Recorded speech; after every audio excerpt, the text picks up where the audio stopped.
Alright, greetings Earthlings! Welcome to my 2026 BMW R1300GS, my new bike. This is essentially a new bike day video. As you can see, it's in lovely red. There are many like it, but this one is mine. Actually, I don't believe there are many like it, because most people choose the black color if they have no imagination, or they choose the rally blue, or now it's actually silver. The red one is the new one for 2026, so not many were even possible to buy, right? But when I saw this lovely red, it was decided immediately. So I ordered it in autumn, and now it's 4th of April, and this is my very first ride here near Prachatice in Czech Republic. I already completely added all the accessories, most of them anyway. It's easier to say what this bike does not have. I chose specifically not to have the touring package, which are the preparations for original luggage. As you can see, I already knew when I was ordering it that I will go with sw-motech stuff, so why pay for original mounting and prep when you will eventually remove it all. Also, I did not spec the enduro package, so it does not have the original engine covers, raised bars. It still has the LED indicators on the end of the handlebars. This bike is addition to my S1000R. I'm a road rider. My main goal was to set up this bike so it would perform the best possible on road. Most of my off-road is some camping ground road. I'm not particularly interested in any off-roading, so this bike is spec'd to have the best performance possible. So that's why, of course, I opted for the forged wheels, exactly because of the best performance on the road. Of course, it has the dynamic package and all the nonsense. Apart from the enduro and touring packages, it has all the other packages. I also spec'd this auxiliary socket. I purchased some accessories already. I replaced the front one with this Touratech charger. As you can see, this is the sw-motech rear rack. I also bought the Pro carriers from sw-motech. I have them here just for a test. I'm trained well from S1000R with no luggage possible, so I don't have many things that I would put on side cases. I wanted to be ready in case I need them, then I will simply purchase them. I have already a lot of stuff here included.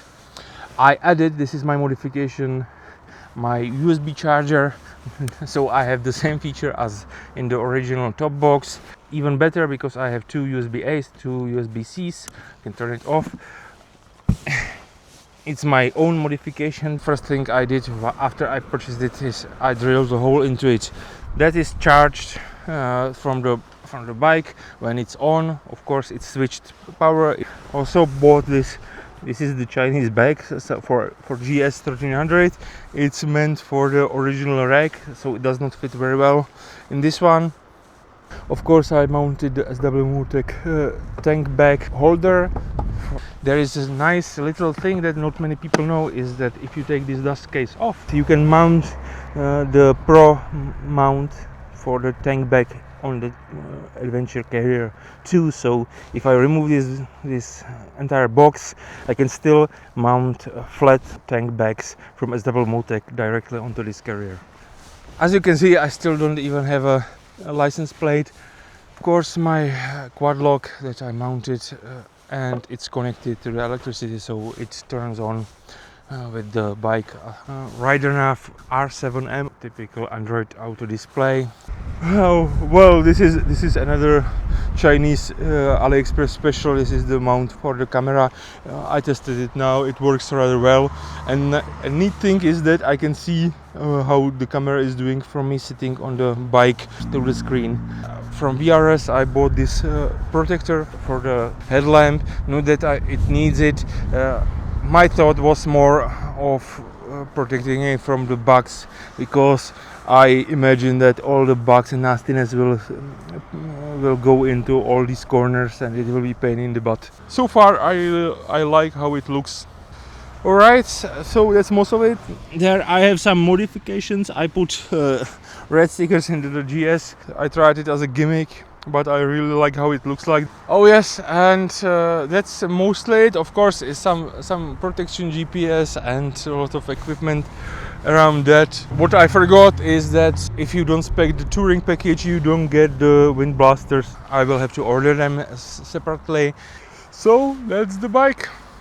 I was originally riding S1000R, and I still am. The bike is returning from Spain, from Malaga. I bought this bike because I want to do more distance and carry stuff that I was not able to. I intend to keep the S1000R too, at least for foreseeable future. This bike, there are a few things that are still missing. One of the things is of course the engine bars. I originally bought Touratech ones. I had them at home.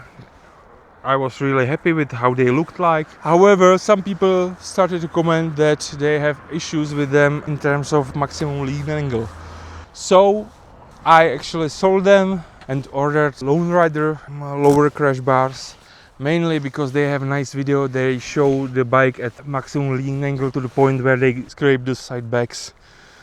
And it was a month ago, and then they wrote me that they are out of stock and they are waiting for a shipment, and the shipment should arrive a month later, which was 3 days ago.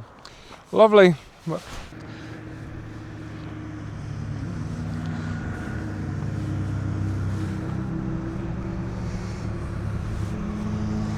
Yeah. Oh yes. One more modification. I purchased directly the original plastic radiator covers. I don't know why BMW does not put them in by default. It's not in the configurator for some reason. You have to specifically ask. Of course you can buy more expensive metal ones, but as I said, no off-roading for me. And this I think is sufficient for good protection. Plus, since it's a plastic, it doesn't rattle. Alright, and that would be it for today's video. This is recorded as part of my first try that I will try to cut up as the next video in line, but this one will certainly be the first one.